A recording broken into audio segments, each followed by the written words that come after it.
Estudios Bíblicos Logos presenta El misterio de la salvación. Capítulo 1. El pacto prometido.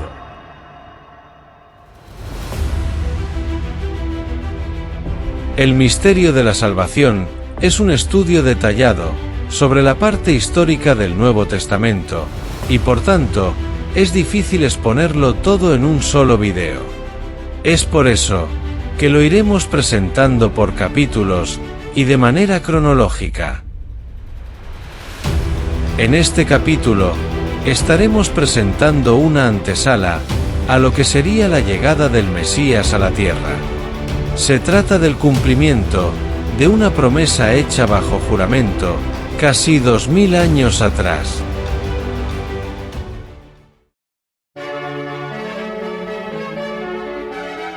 Antes de comenzar con este maravilloso estudio y análisis sobre los escritos de los Evangelios, que nos relatan los hechos que ocurrieron en aquel tiempo, cuando Dios puso de manifiesto el plan de salvación, es necesario aclarar que en Estudios Bíblicos Logos, lo que haremos será tratar de ordenar de la mejor manera posible los hechos, tal cual pudieron haber ocurrido. En los Evangelios, no todo aparece en un orden específico. Del día a día del ministerio de Jesús, solo se mencionan los mensajes, los milagros y las señales más importantes, que los evangelistas creyeron merecían quedar plasmados para siempre en sus libros.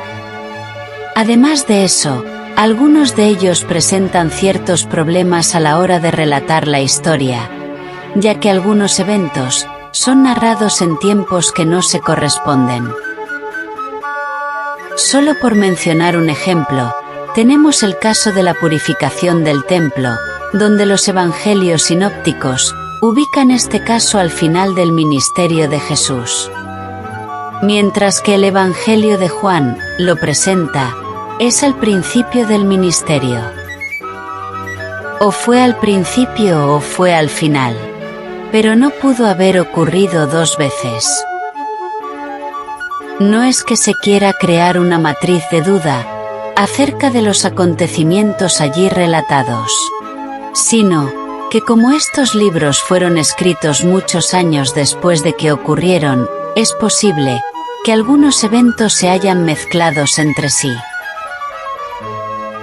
Tal es el ejemplo, por citar un caso, sobre el ungimiento por parte de dos mujeres sobre el Mesías. Jesús, durante su ministerio, fue ungido dos veces con perfumes.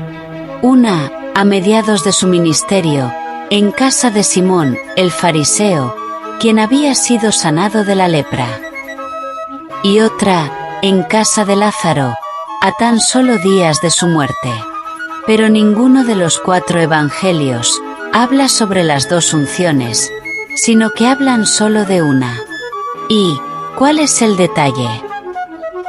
Que Marcos y Mateo confunden la casa de Lázaro con la casa de Simón.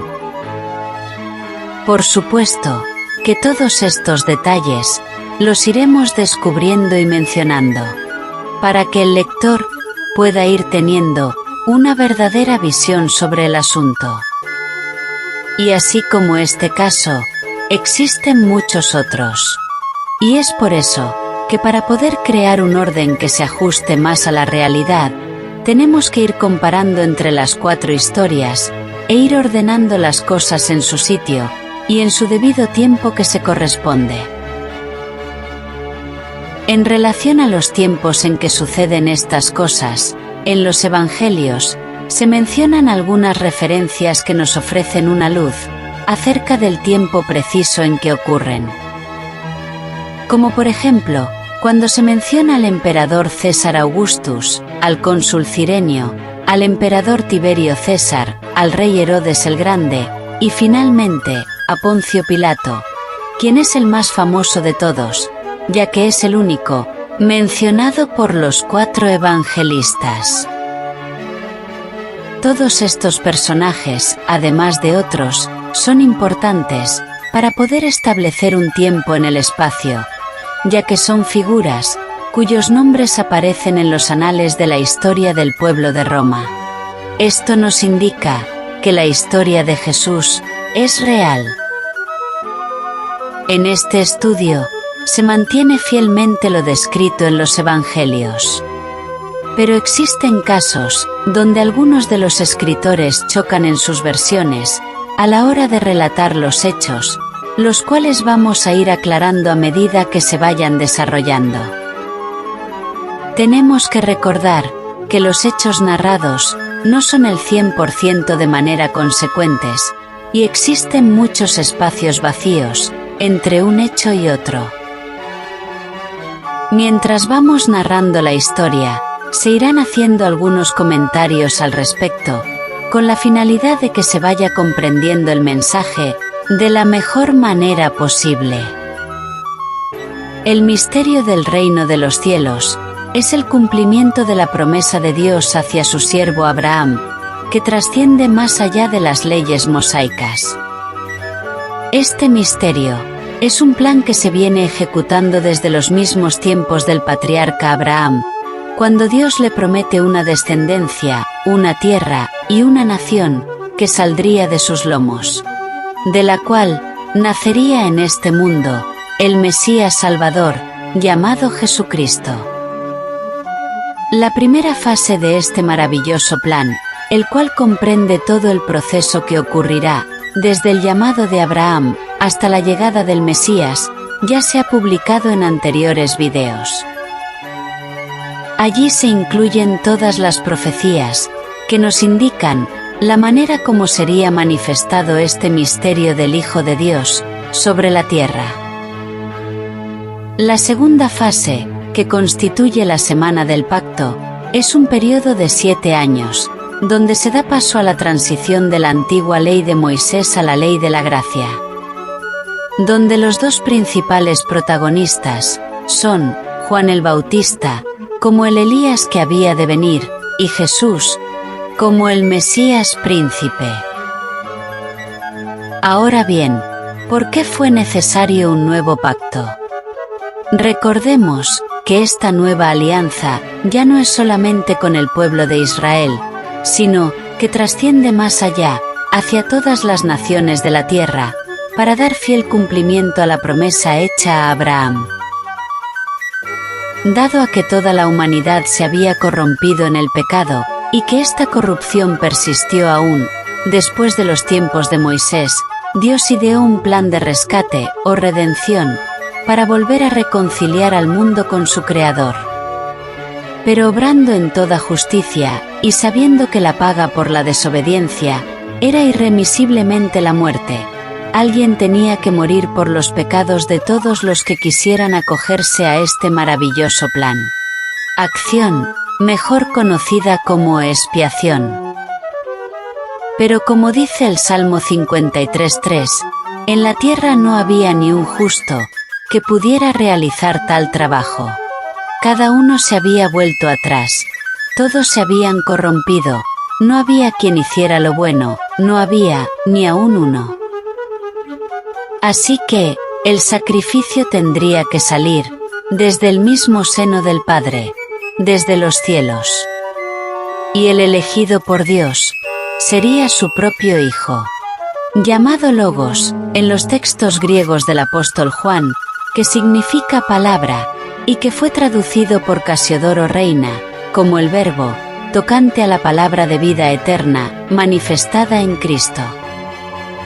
Y desde ese entonces, el Hijo de Dios se convirtió en el elegido, el escogido para tabernaculizar entre los hombres, es decir, venir a este mundo a través del nacimiento. Este maravilloso plan de salvación tendrá sus inicios en los tiempos de Abraham, en el año 1923 a.C., cuando Dios le promete a este varón que en él serían benditas todas las naciones de la tierra. Unos 40 años más tarde, en el monte Horeb, Dios convierte esa promesa en pacto, mediante juramento, cuando le dice a Abraham que por medio de su simiente, a todas las naciones de la tierra, llegaría la bendición de la salvación, que es en Jesucristo.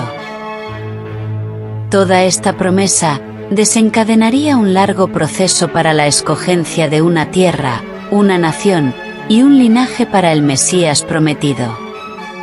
Toda la historia, con respecto a la evolución y desarrollo de la nación de donde nacería el Mesías, abarca todo el Antiguo Testamento, esto es, Israel.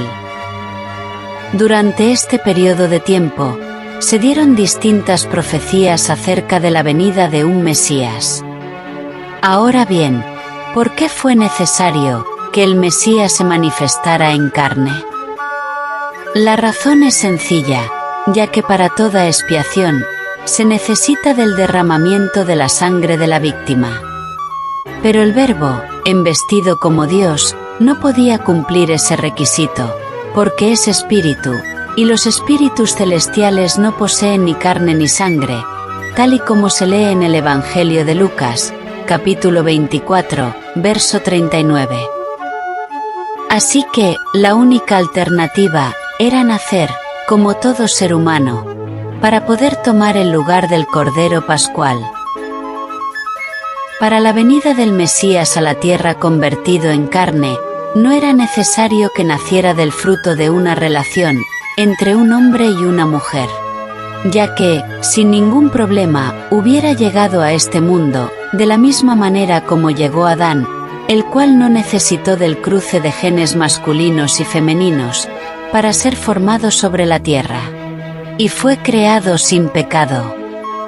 El pecado llegaría después, por la desobediencia, y juntamente con el pecado, llega la muerte.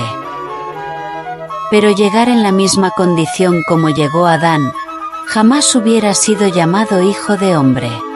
Ni tampoco hubiera pertenecido al linaje de David, tal cual estaba profetizado, y se expresa en el Evangelio de Juan, capítulo 7, verso 42. Ya que no hubiera nacido de mujer. Y entre los planes de Dios, estaba que tenía que nacer, para que delante de los ojos de los hombres, en nada, fuera hecho diferente.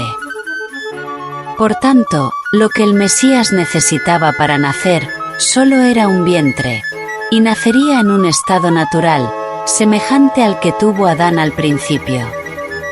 Y a pesar de su condición de hombre, se mantuvo limpio y sin mancha, venciendo al pecado, y por tanto, venció a la misma muerte, cosa que no pudo hacer Adán. Esta es la diferencia que separa a Adán de Cristo, de lo cual habló bastante el apóstol Pablo en su carta a los Romanos, y en su primera carta a los Corintios. El pueblo de Israel, como autores de las Sagradas Escrituras, estuvieron conscientes de este Mesías, pero sus corazones endurecidos no entendieron a plenitud el misterio de la redención, su expiación en la cruz, y la puesta en marcha de un nuevo pacto, siendo ellos mismos los que describieron todas estas cosas. ¿Por qué digo todas estas cosas? Digo esto, porque ellos mismos ignoraron el verdadero propósito del Mesías, y aún peor, los tiempos de su llegada. El libro del profeta Daniel habla de una manera tan perfecta acerca de los tiempos de la llegada del Mesías. Y nosotros nos preguntamos, ¿qué es lo que el pueblo de Israel no entendió en su momento, y que hasta ahora no entiende, acerca de esta profecía?